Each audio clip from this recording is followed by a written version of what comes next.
Tonight we talk about the school year. How did it go? Where are we headed?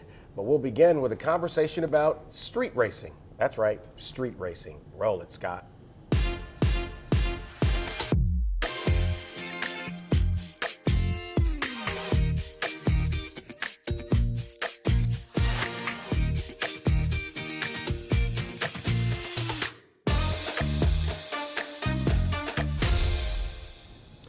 Earlier this week at the Metro Council, the Baton Rouge Police Department did address street racing in Baton Rouge. Most of y'all are familiar with what's been going on the last few weeks as it relates to these groups that gather, burn circles in the middle of the interstate or on roads around the city. So what are we doing about that? Uniform Patrol Commander Captain William Clarida is here with us on the desk today to talk about that. Captain, how are you?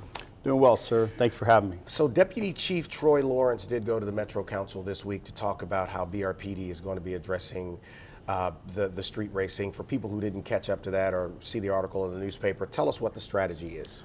Well, the strategy has been in place and it's been actually effective since its inception. We started back in actually 2020 with the creation of a task force of a group of officers that were not responsible for the regular calls for service. They would go out and they would address those areas where street racing had been persistent or complaints had come in. It's been good so far, and with the assistance and help from the Metro Council on some of the pieces that they assisted us with as far as the increased penalties and fines and the storage for the vehicle now if somebody commits a violation. It's actually working now. It's not eradicated. Right. It's not over, but it is improving. One of the things that most people remember is the incident that took place on College Drive. Yes. Where there was a chase there that started with the street racing there. I think that was the same night of the Garth Brooks concert. It was. And there was speculation that maybe this group used the fact that so many law enforcement officers would be at Tiger Stadium dealing with that concert that they wouldn't be available to break up what they were putting together. Talk about that incident.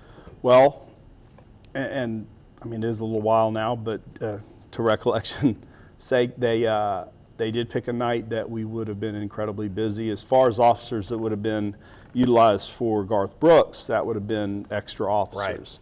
Right. That would not have pulled from our regular sources. Yeah.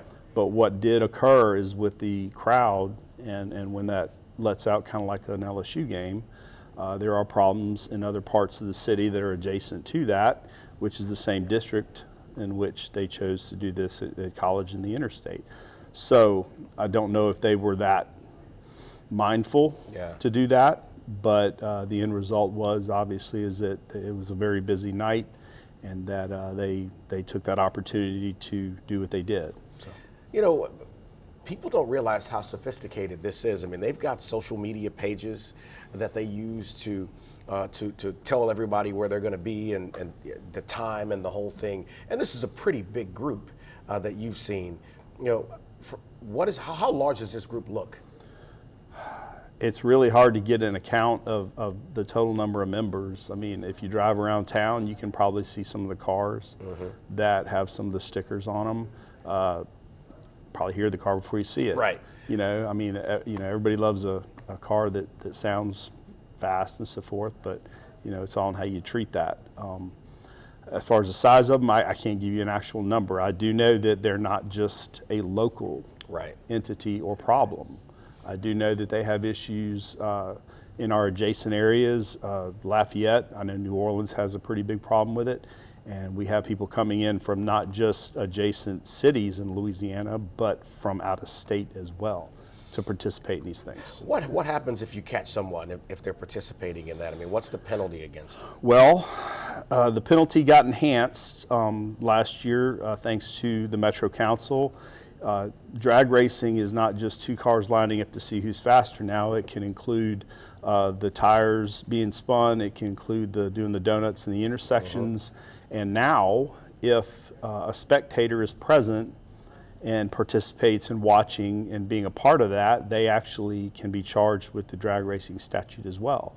So if they're out doing what they've been doing, which is large crowds and thinking they're going to just be a spectator, that's not the case. You're in violation of the law. I love to hear that. You know, in the next segment, we're going to talk about the Paige Rice Camera Initiative.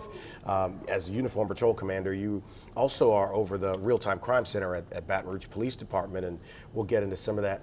You know, are you expecting an uptick in this summer, or are you guys just being precautionary in the event? We always anticipate the summer months to be busier, and we do adjust manpower accordingly, as well as any initiatives that we put in place. So we are looking at that occurring, and we're putting people in place. We've been doing it now for 2.5 months. Yeah. So. Well, it's such a crazy thing that's going on now with that. Captain Clarida is going to talk with us about Memorial Day weekend and the summer months coming up. He's over Uniform Patrol, so he can tell you what the game plan is to address the summer months when more kids are out on the streets.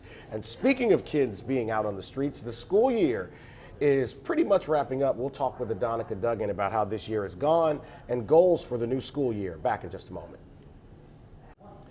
You know, this show is leading into Memorial Day weekend. Actually, the Friday night airing is before, and then Saturday at 2 and 2:30.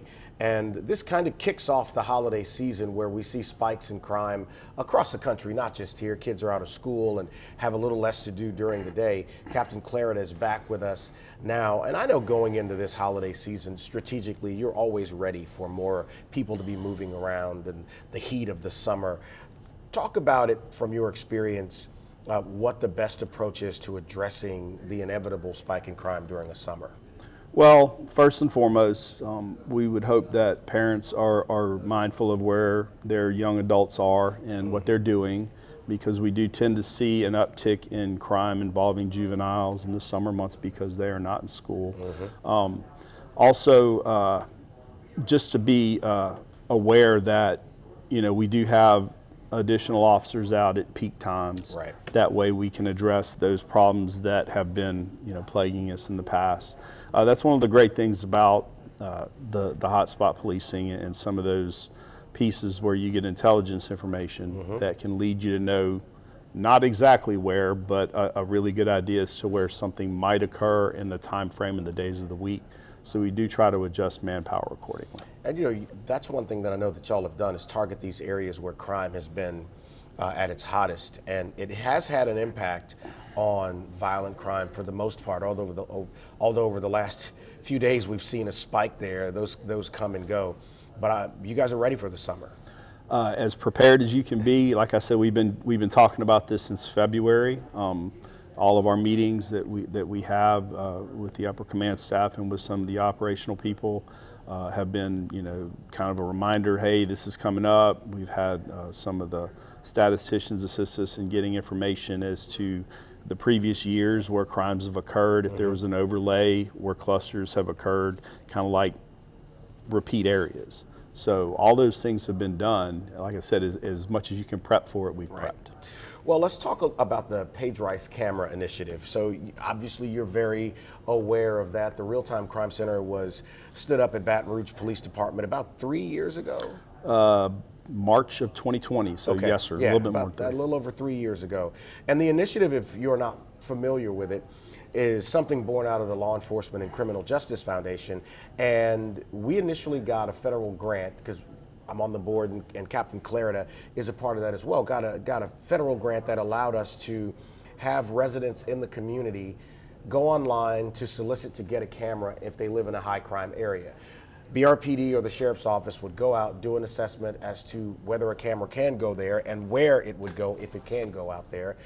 The other option was for a business to say, look, I would like a camera on my structure in one of these areas or anywhere across the city. And the third option was, hey, look, we want more cameras in high crime areas. We're going to buy one and donate it to the initiative. Where are we with Paige Rice right now? Well, Paige Rice is booming, to say the least. It's been well received by the community, and I think I've said it before, but you know, sometimes, you know, something good can occur from tragedy. Right. But as far as where we're at with Baton Rouge Police Department numbers, we have about 65 assessments pending for either residences or businesses. Good.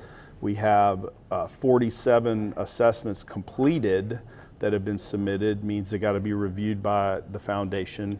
And then we have 24 installs completed by the companies. So it's growing exponentially. Yeah. So, I mean, every month it seems like that number doubles or even more so. And please make no mistake, the crime cameras and LPR systems that we have put in place every day are helping us, which obviously I can't go into detail, but even on some of the most recent incidents, they've assisted us in getting some images that hopefully will pan out to where we can get some arrest on those. Well, we've talked about it here that those cameras were essential. They're very important in tracking what was happening with the guy from Atlanta, Yes, who was moving through downtown Baton Rouge. Correct. Obviously, right after it happened, y'all couldn't jump out and say everything you knew because it was a case that was still pending. But as he moved through downtown Baton Rouge, y'all were aware of him everywhere he was. Yes, absolutely. So as you're building a case, you know, the camera information assists you in putting those pieces together.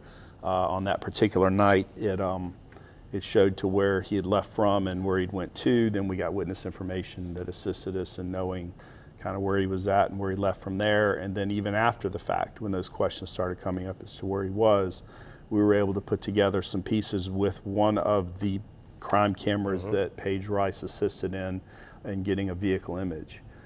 So Yeah. all that plays a part in what we're doing every single day now. When something happens, the first question is there cameras in that area? We're getting more and more of them up. Listen, you can find out more about the initiative at brcollab.org or safebr.org and learn about where you can get involved, whether it's donating, buying, or finding out about getting a camera. Captain Clarida, I appreciate it, my friend. As always. Coming up, we're going to talk with Adonica Duggan about this year's school year and where we're headed.